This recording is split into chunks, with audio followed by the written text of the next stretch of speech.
Okay, so let's get into the instrument gist. I mean, the one that we can actually bring to you. So stay here with us.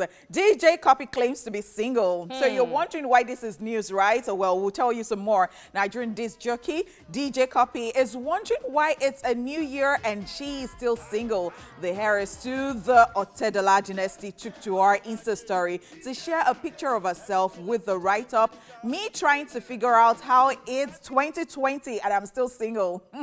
Could this be a stunt? Because lately DJ Cuppy has been linked with a lot of people. One of them notably is British Nigerian boxer Anthony Joshua. So guys, if you all like her, start sliding into our DM. You never can tell. Before you tell everybody to slide into our DM, let me look out for my guy OJ. Please Did OJ ever tell OJ you? to slide? OJ, get there first. See, you be my guy. I want to be, you know, wow. your in-law. OJ ever tell you that he has he has a crush or he has interest? This OJ is my has guy. interest. Yes, now. Wow. No. Anyways, if you date DJ Cuppy, free lunch for everybody, every day, every single day, every day.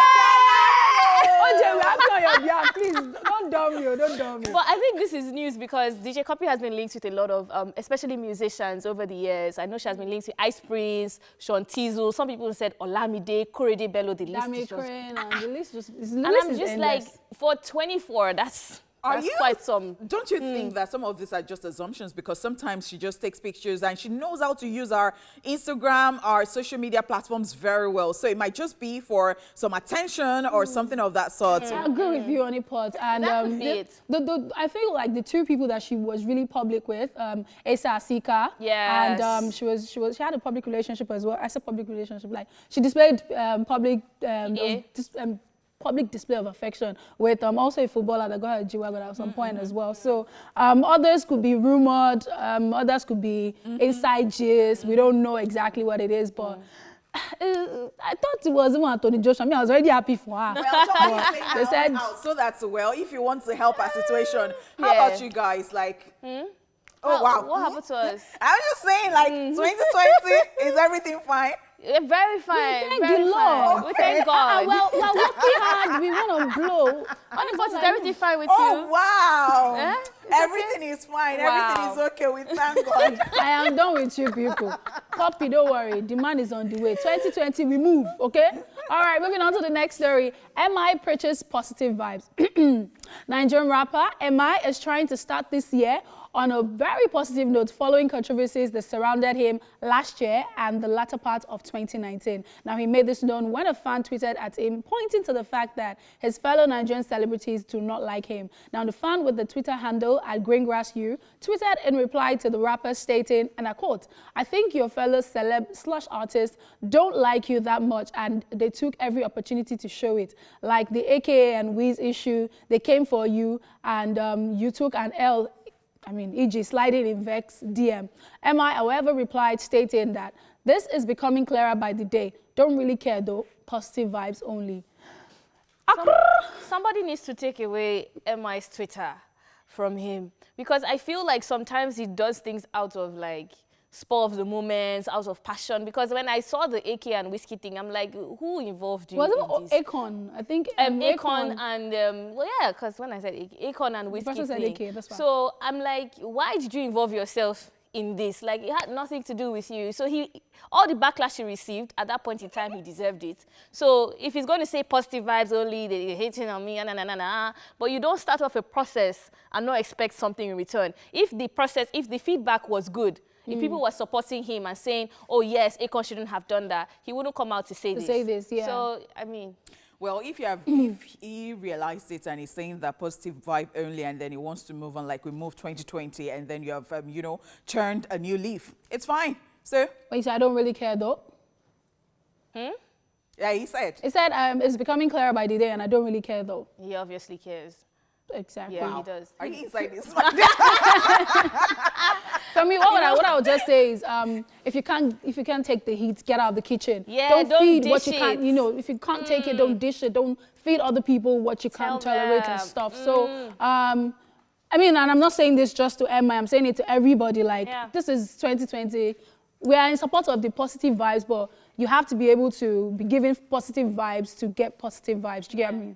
So and that's if you what even I'd give say. vibes that are not positive, because some celebrities are coming out here to speak their own truth, expect whatever you get. You know, just be all right. Have a thick skin. Yeah. So let's just move on to the foreign scene.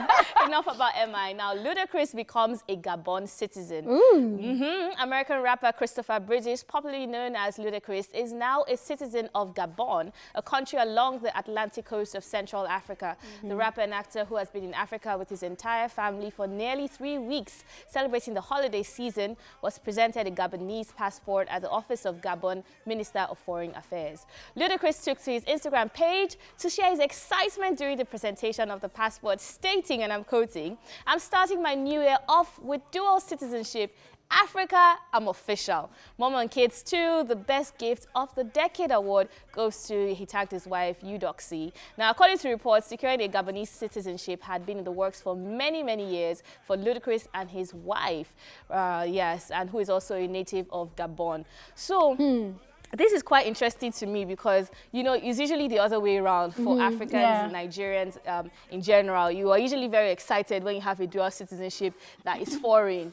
So it's really nice. It's foreign to him too now. Yeah, but like it's really nice that people are also appreciating the African passports because most times we're like, oh, we want to get their green card, this, that. So I'll tell you that a lot of them would love to do this. I want to believe that a lot of them are actually looking forward to this because, you know, lately, Americans are coming to Nigeria, they're coming to other African countries, and then they just want to be associated, and somehow they think that, you know, their heritage or their history is just here, and they want to find out some things. You know, the other day, December 31st, we had Morocco Omari here, an actor, and then I was watching Taraji's, you know, documentary on how she went to South Africa, what she did there, and all of this. Like, they're very excited, and I think, you know, it is a good vibe. It is not like, oh, just Nigerians or Africans want to go abroad. Like, they want to be associated. So I think that there is something that Africans are actually doing right now that they want to be a part of. They want to tap into it. And the very, very wise ones are making the move. Is it the year of return? So it's a year of return everywhere in Africa. It was for Ghana, but then for Africa as a whole, it's a year of return. Yeah, because as you said, Morocco visited Kenya and Uganda before even coming to Nigeria. But then the thing is, as what you say, no, they farms us. We know, I said, but we love you guys for coming. Their roots are still African. But the thing is, I don't know, this is positive vibes still, but I'm just like, if we're not doing so well, like right now, as much as we're doing right now, would they still be having this? Are we doing so well? It's because we're doing like Afrobeats, like it's like Nigeria to the world, Africa to the world now. So now everybody wants to tap into that market. Everybody wants to do something with a Nigerian or an African artist. I like that, but the question is, it gives us money, like tourist attraction. I mean, it depends on. Yeah, I think it depends on your perspective. Some people look at it as a glass half full. Some people look at it as a glass half empty. You're looking at the positives of the Nigerian market or, you know, African market. Some people will still look at it the negative side. So it depends on your perspective. Now, what's happening is I feel like the perspectives abroad is changing. People are now seeing us differently because we are also portraying ourselves differently. Before, we used to have low self-esteem. We used to have inferiority complex. Those things are changing. You are seeing Nigerians going out there, stamping it. Africans saying, I'm proud to be African. So, of course, when you have that self-confidence, people want to attach to you. And I would really like to, I mean, it's an entertainment splash, but then the Nigerian government should actually tap into this. Like, they should invest heavily in tourism so that we can make a lot of money. Yes, it takes a lot of money to invest, but then we make the money back. Exactly. I agree. Also, I need people to be smart. You know, there's some artists that are so excited and they're not ready to read their contracts. Please, if you come and give us a story, we will not listen to you. Be wise. Stay woke. 2020. We move.